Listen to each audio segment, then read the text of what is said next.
नमस्कार. पुणे समाचार न्यूजमध्ये सर्व प्रेक्षकांचं स्वागत आहे. मी अल्ताफ हुकमत मुलानी. मी तुम्हाला सतत वेगळे विषय, वेगळे चर्चा, ग्रामीण भागात काय घडते आणि शहरात काय घडते तुम्हाला सतत वेगळ्या पद्धतीने दाखवण्याचं काम करत आहे. धाराशिव जिल्ह्यातले एक नंबर चॅनल आहे. या चॅनलची व्ह्यूअर्स 5 कोटीपेक्षा अधिक व्ह्यूअर्स आहेत. आताच आमचे सबस्क्राईब करा, लाईक करा, शेअर करा.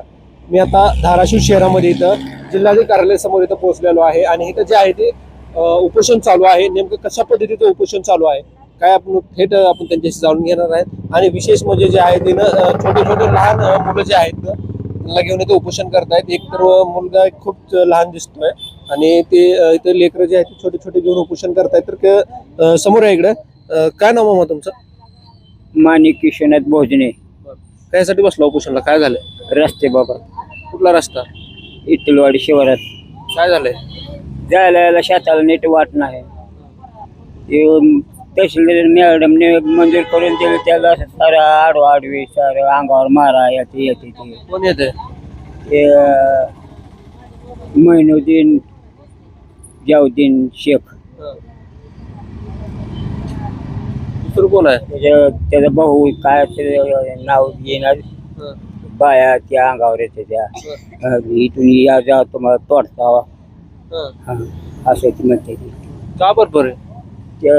तिथून वाट नाही म्हणते ते आम्हाला. तुम्ही इथे कधी बसला उपोषणला? आज बसला.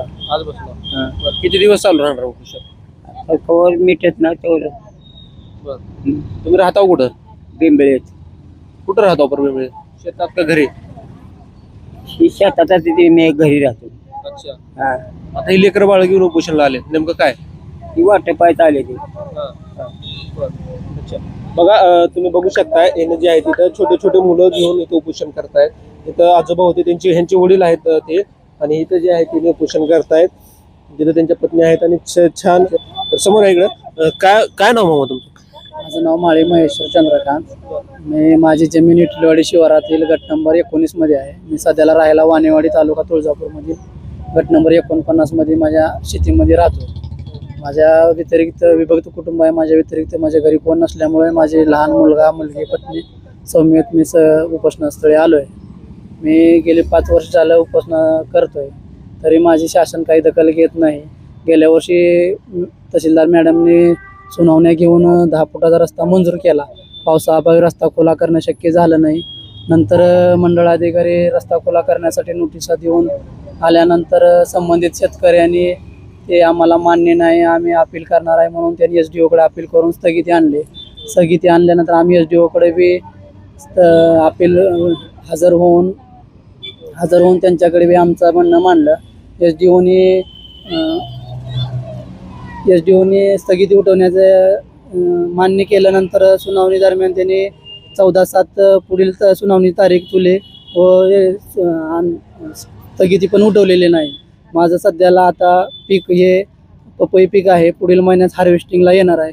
जो आहे तो रस्ता पावसाळ्यामध्ये चालत सुद्धा जाण्यायोग्य नाही. मला रस्ता नसल्यामुळं माझं पीक उभं काढणीला आलेलं मला काढणे शक्य होत नाही. माझं पूर्ण उपजीविका ही शेतीवर अवलंबून असल्यामुळे मला उपोषण करण्याशिवाय पर्याय नाही. अच्छा. तुमची मुख्य मागणी काय? माझी मुख्य मागणी शेताच्या दक्षिण बाजूने जो असलेला अतिक्रमित रस्ता आहे तो खुला करून द्यावा ही माझी मूळ मागणी आहे.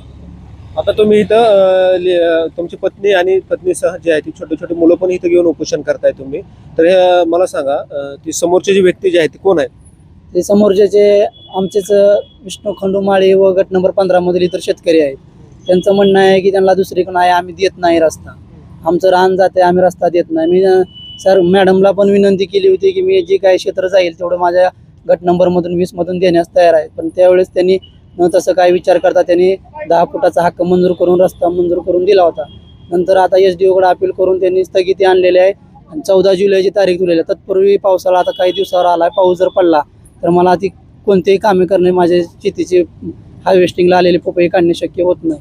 माझा पूर्ण उदरनिर्वाह शेतीवर अवलंबून असल्यामुळे आज शेतीला मी 4.5-5 लाख रुपये खर्च करून जीवापाड जपून पपई पिकाची जोपासना केलेली आहे.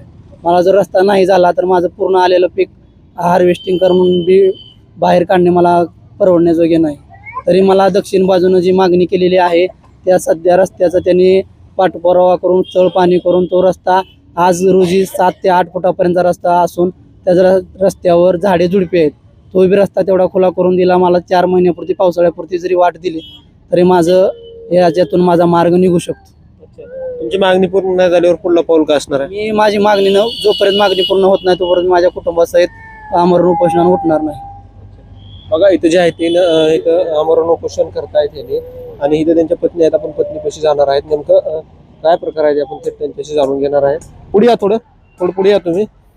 बघा इथं जे आहे ते छोटे छोटे मुलं आहेत. तिकडे कॅमेरा दाखवा इकडे खाली. बघा ही मुलगी छोटे छोटे मुलं घेऊन इथं बसलेले आहेत आणि इथे त्यांच्या पत्नी आहेत. आपण पत्नीशी पुढे या, थोडं किती या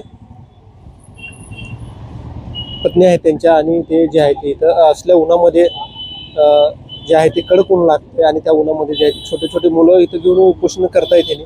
नेमकं यांची मागणी काय आणि हे पाऊल कशामुळे उचललं त्यांनी की घर सोडून जे आहे ते इथं जिल्हाधिकाऱ्यासमोर प्रशासनाच्या दारी येऊन बसण्याचा निर्णय का घेतला आपण ते त्यांच्याशी जाणून घेणार. काय नाव तुमचं? मंजुषा महेश्वर माळी. काय झालं, काय कशासाठी बसलाय तुम्ही? रस्त्यासाठी काय प्रकार आहे नेमकं? आमचा रस्ता आम्हाला देत नाहीत, मारामारी करतात, जीवात धमकी देतात, म्हणून आम्ही उपोषणला बसलो. कोण करताय? माळी आहेत, शेख आहेत. अच्छा. तुम्ही इथे उपोषणाला कधी बसलाय? आज बसलो. किती दिवस बसणार आहे? ज्यावर आमची मागणी पूर्ण करीत नाही त्याच्यावर आम्ही बसणारच. उपोषण चालू ऊन लागत नाही का तुम्हाला? लागते, काय करतो. आता एवढे लहान लहान लेकर घेऊन इथे बसले. घर आहे शेतात, आम्ही कुणापाशी राहायचं म्हणून आम्ही उपोषण. अच्छा. बघा इथे जे आहे ते लहान लहान मुलं घेऊन जे आहे तिथे उपोषण करतायत. तिकडे कॅमेरा दाखवा. बघा लेकर कसे आहे. तिकडे या, पुढे या. पुढे येऊन थोडं जे आहे ते इथं रेल कंडिशन जे आहे पुढे जाऊन त्यांच्या लेकर बघा किती छान इथं लहान लहान लेकरं आहेत आणि हे लेकराला घेऊन जे आहे तिथं उपोषणाला बसलेले आहे. हे तर लेकरू तुम्ही पाहता इथे किती लहान आहे हे लेकरू आणि त्याच्या बाजूला जे उभारलेलं आहे ते थोडं मोठं आहे आणि इकडे जे आहे ते मुलगा आहे आणि हे सगळं फॅमिली घेऊन जे आहे ते इथं उपोषणाला बसलेले आहेत.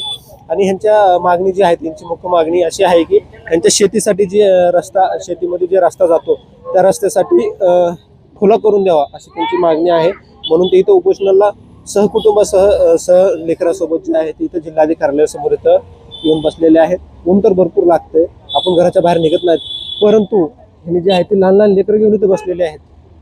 त्यांच्यासोबत प्रशासन न्याय करते का अन्याय करते हे आपण बघणार आहेत. तोपर्यंत मी दाखवलेला विषय कसा वाटला नक्कीच कळवा. काय वेगळे विषय नंबर दिलेला आहे त्या नंबरला तुम्ही थेट संपर्क करू शकता. कॅमेरामॅन बाळू पतंगे सोबत मी अल्ताफ हुकमत मुलानी, उस्मानाबाद, धाराशिव.